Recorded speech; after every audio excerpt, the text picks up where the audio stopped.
3 and an extra by Rudyard Kipling. Adapted and modified by Kulwant Singh Sandhu. 3 and an extra. A saying from Punjab: when the rope is off, don't chase with a stick, but with kindness. After people get married, they often face a moment when things feel different. Sometimes it's a big change, sometimes small. But it always comes, and both husband and wife must work together to keep their life moving smoothly. For Mr. and Mrs. Cusack Bremmel, this moment came 3 years after their wedding. Tom Bremmel was not an easy man to understand, but he was a loving husband, until their baby died. Mrs. Bremmel wore black clothes, lost weight, and cried a lot. She felt like her world had crumbled. Tom tried to comfort her, but the more he tried, the sadder she became. This made Tom feel uncomfortable. Both of them needed something to lift their spirits. And soon they found it. Now Mrs. Bremmel can laugh about it, but at the time, it was no laughing matter. A woman named Mrs. Hawksby arrived in their town, Simla. Where she went, trouble often followed. People called her the Stormy Petrel, a name she earned because she caused problems wherever she went. She was small, thin, with big blue eyes and a charming way of speaking. Everyone noticed her. She was smart, funny, and full of energy, but she could also be unkind and loved to stir the pot. At tea parties, when her name came up, other women would get angry and say bad things about her. Still, she could be kind, even to other women, when she wanted to be. After the baby's death, Tom felt lost. Mrs. Hawksby noticed this and started spending time with him. She didn't hide it, she wanted everyone to see them together. They rode horses, walked, talked, and went to picnics. They even ate lunch together at a popular place called Pelides. People in town started to talk, saying, "That's shocking." Meanwhile, Mrs. Bremmel stayed home, looking at the baby's old clothes and crying by the empty cradle. She didn't want to do anything else. Some of her friends, trying to be helpful, told her about Tom and Mrs. Hawksby. They explained everything in detail, thinking she might not know. Mrs. Bremmel listened quietly and thanked them. She wasn't as clever as Mrs. Hawksby, but she was smart in her own way. She didn't talk to Tom about what she heard, which was a wise choice. Talking or crying to a husband doesn't always help.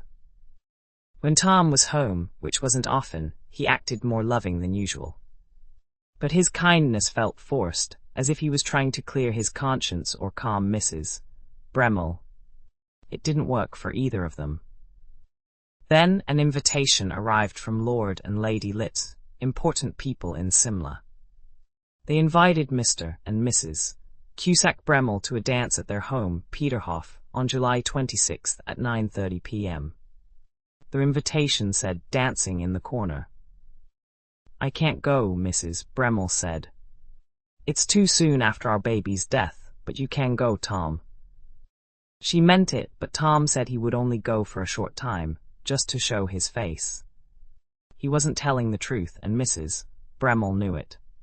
She guessed correctly that he wanted to go with Mrs. Hawksby. A woman's guess is often better than a man's promise.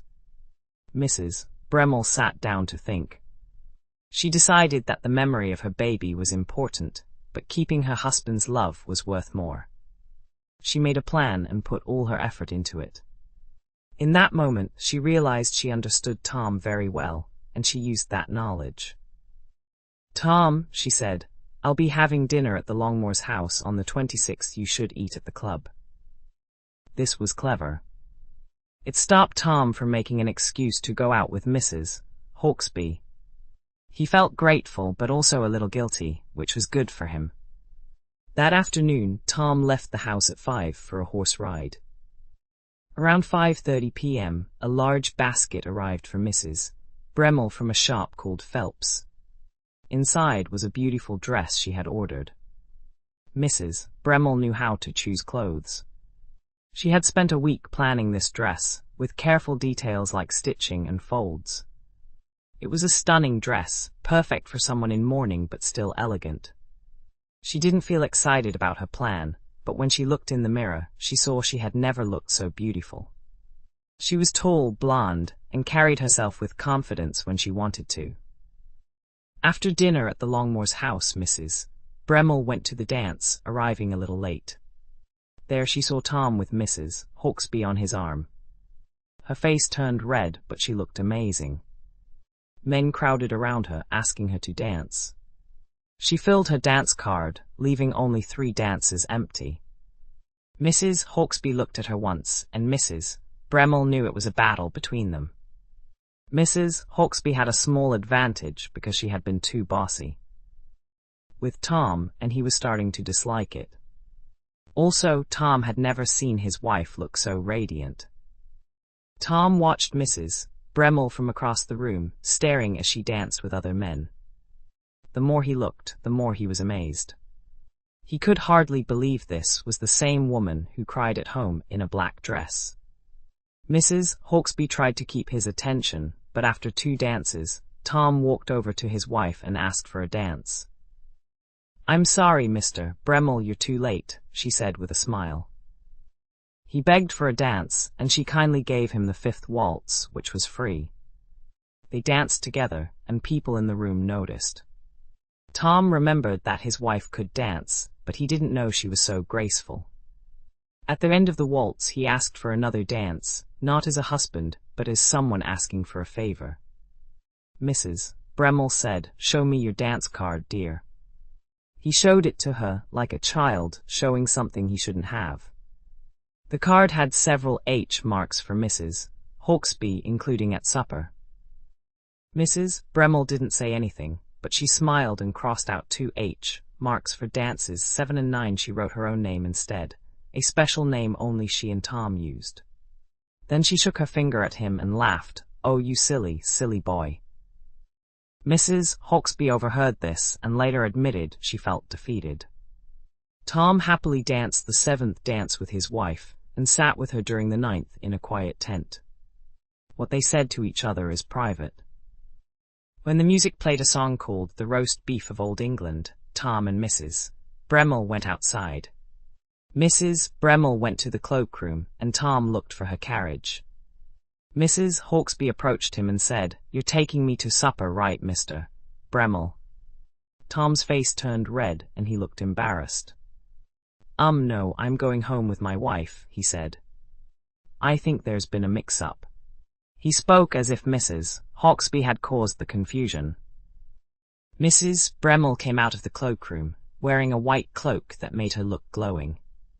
She had every reason to feel proud. She and Tom left together in the dark, with Tom riding close to her carriage. Later, Mrs. Hawksby spoke to me. She looked tired in the lamplight. "Believe me," she said, "even a foolish woman can control a clever man, but it takes a very clever woman to manage a foolish one." Then we went to eat supper. Comprehension questions and answers. 1 question: why did Mrs. Bremmel feel sad at the beginning of the story? 2 question: who was Mrs. Hawksby and why did people call her the Stormy Petrel?